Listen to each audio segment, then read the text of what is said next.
안녕하세요. 정치를 쉽게 푸는 정치 10단을 구독해야 합니다. 정치 10단 구독! 민주당은 중도 보수를 맡아야. 어제 이재명 대표는 새날 방송에 출연해서 이렇게 발언했습니다. 제가 우클릭을 한다는데 우클릭 안 했다. 우린 사실 중도 보수 정도의 포지션을 가지고 있다. 원래 우리 자리에 있는 것이다. 민주당은 진보가 아니다.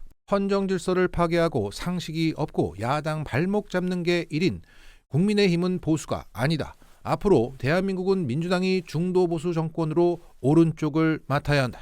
그러니까 민주당은 원래 중도 보수였는데 국힘이 보수 포지션에 있었기 때문에 그간 진보 정당으로 불려왔다. 하지만 헌법 질서를 파괴하고 민족 정체성 없이 사대하는 극우 정당임이 명백해진 지금 민주당의 정체성을 분명히 선언함으로써 대한민국의 이념 프레임을 정상으로 돌려야 할 때라는 겁니다. 더 쉽게 말해서 국힘은 원래 자리인 오른쪽 끝으로 가라. 우리도 원래 자리로 가겠다. 그래서 그간 찌그러져 있었던 왼쪽 날개를 펴라. 이게 정상국가라는 겁니다. 이로써 무형의 대한민국의 대이동이 시작된 겁니다. 이건 교과서에 실릴 만한 역사적인 발언입니다. 여기에 언론들은 이 발언을 일제히 전하면서도 이걸 우클릭이라고 폄하합니다. 이재명 말대로 되면 그동안 나는 진보와 보수의 양비를 했던 게 아니라 보수와 극우를 양비했던 게 되니까 이재명이 나무젓가락에 찔렸다는 얘기도 있고요. 헬기까지 탔대요. 저명한 의사님들이 이건 특혜라고 합니다.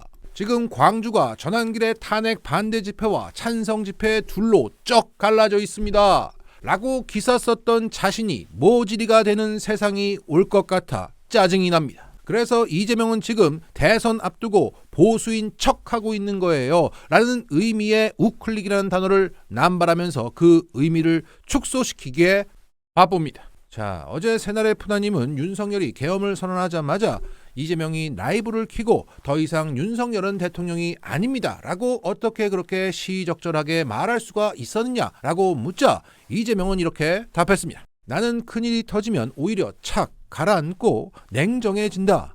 그러니까 모두가 당황할 수 있는 상황에서도 늘 다음을 생각한다는 거죠.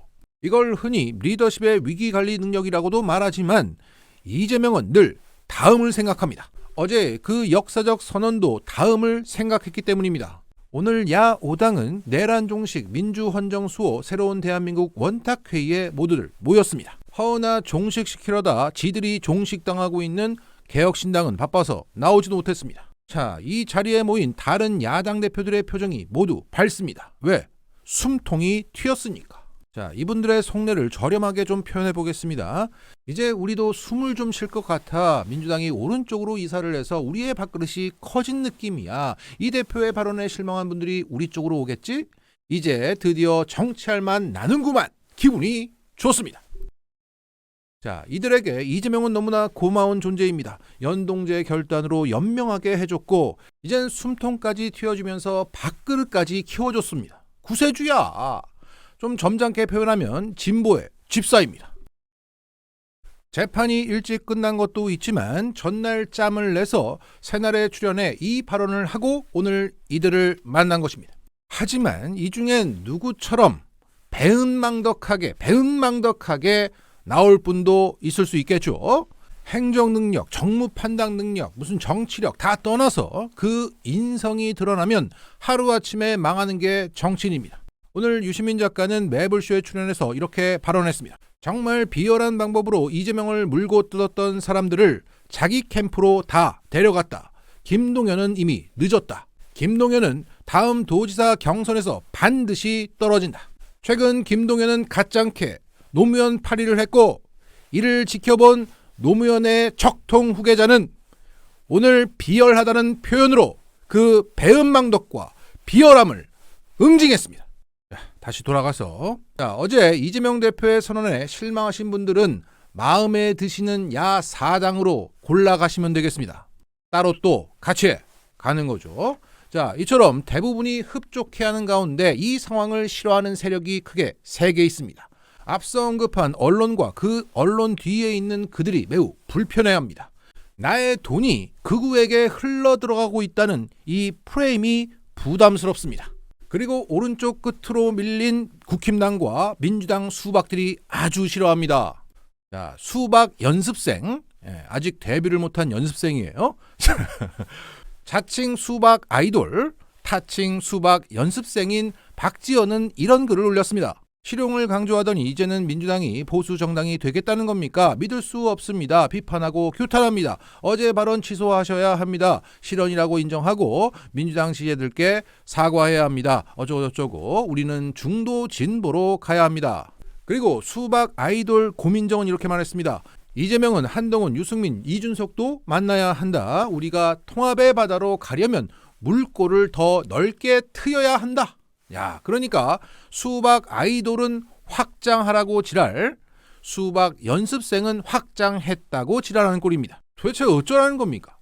그냥 이재명이 망했으면 좋겠는데 흥하는 길로 가는 것 같아 짜증이 난다는 거죠. 더 정확히 말하면 왜 우리의 밥그릇을 침범하냐는 겁니다. 하여간 이들의 반응을 보니까 이재명의 중도보수 선언은 밖에서는 극우 내란 세력이 날뛰고 안에서는 민주당 수박들이 준동하는 외우 내환 상황 속에서 신의 한 수였다고 보입니다. 내가 진짜 보수가 될 테니 너희는 진짜 진보가 되어라. 양쪽 날개로 한번 날아보자. 정치를 쉽게 푸는 정치 10단을 알림해야 합니다. 정치 10단 알림? 다소 경박하네요. 뉴스타파는 좋은 언론이지만 민첩함과 시의성 차원에서 좀 아쉬움이 있었던 것도 사실입니다. 하지만 봉지욱 기자가 합류하면서 뉴스타파는 명태균 게이트 내란 사태 국면에서 이슈를 주도하고 있습니다. 이렇게 최일선에서 싸우던 봉지욱 기자는 오늘 다시 초심으로 돌아갑니다. 라는 매우 인상적인 글을 남겼습니다. 2020년 10월 26일 군사재판 녹음 테이프를 입수해서 JTBC 탐사 프로 스포트라이트에서 궁정동 그날 목소리를 시리즈로 보도한 지 5년 만에 재심이 결정되었습니다. 이 재심 결정은 기적 같은 일인데 제 기자 인생에서 가장 큰 사건이 되겠습니다.